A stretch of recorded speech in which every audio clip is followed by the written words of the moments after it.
네, 안녕하세요.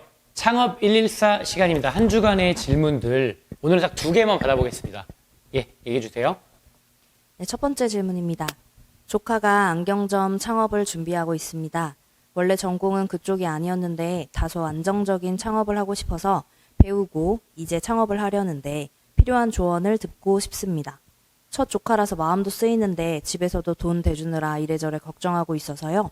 조그마한 팁이라도 듣고 싶어요.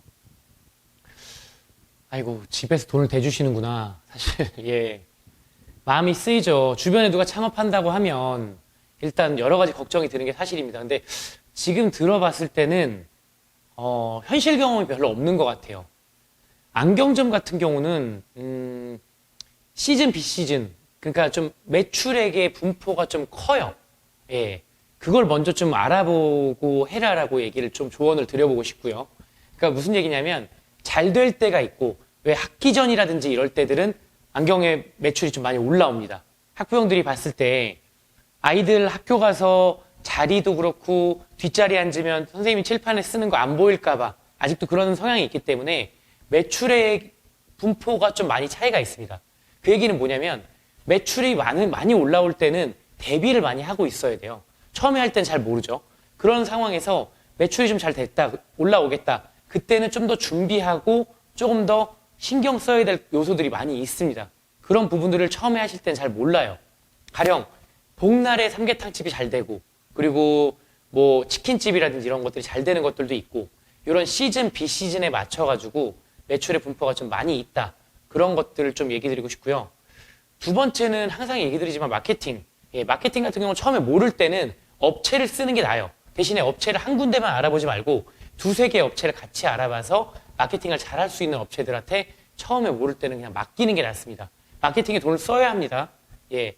마지막은 안경점은 사실은 친절 CS 교육 같은, 친절 교육 같은 그런 서비스 교육 같은 거를 좀 받고 시작하는 걸 추천드려요. 가령 어떤 분들은 말 한마디라도 이렇게 하거든요. 아이가 눈이 좀 나빠요, 생각보다. 그런 부분 당연히 어필해야겠죠. 근데 어떤 분들은 말을 할 때 이렇게 해요. 아이 시력이 생각보다 좋지 않아져서 안경을 맞출 필요가 있습니다. 라고 얘기를 예쁘고 부드럽게 하시는 분들이 있고요. 어떤 분 같은 경우는 애 시력이 이렇게 나빠질 때까지 뭐 하셨습니까? 애가 이렇게 시력이 안 좋은데 어떡하죠? 이렇게 말을 하게 되면 상대방을 기분 나쁘게 할 수 있어요. 물론 본인 입장에서는 그게 좋은 표현이라고 생각하겠지만 기본적인 교육을 받지 않고 응대하는 것은 상당히 무리수가 있습니다. 요 세 가지 제가 얘기 드렸던 시즌, 비시즌 그리고 두 번째는 마케팅 그리고 마지막에는 친절 교육 이런 부분들을 꼭 가늠하시고 시작하시면 더 좋은 효과가 있을 것 같네요. 두 번째 얘기해 주세요. 네, 두 번째 질문입니다. 안녕하세요. 저희 아파트 사거리 앞에는 붕어빵 집이 있는데요. 아주머니가 미니 붕어빵을 제법 맛있게 해서인지 손님이 많은 편입니다. 가끔 사 먹으면서 장사 잘 되냐고 물어보면 그래도 괜찮다고 하는데요. 요즘 같은 때는 날씨도 쌀쌀해져서 더 좋을 것 같아요.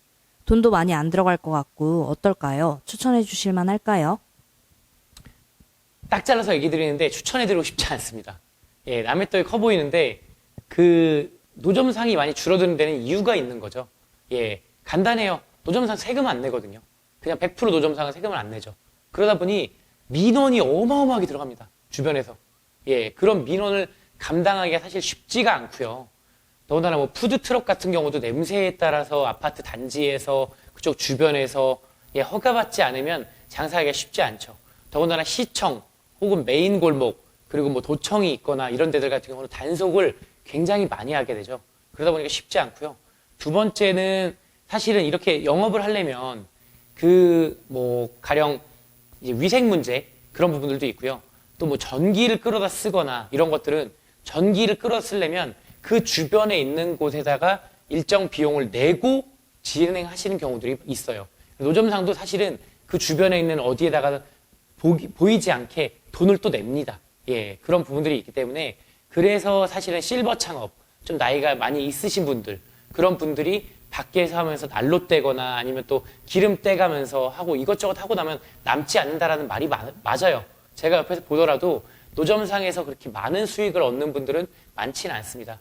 그냥 뭐 이제 할머니들 아니면 좀 나이가 있으신 분들이 대략 한 2, 300만 원 정도 얻어가는 그런 수익의 요건이기 때문에 나머지 분들은 사실은 그렇게 많은 수익을 얻는다라고 하기에는 추천하기 어렵습니다. 냉정하게 얘기 드리는 게 이게 맞을 것 같아요. 네, 한 주 동안 궁금했었던 사항들 알아보는 시간이 되었는데요. 예, 오늘은 여기까지 하고요.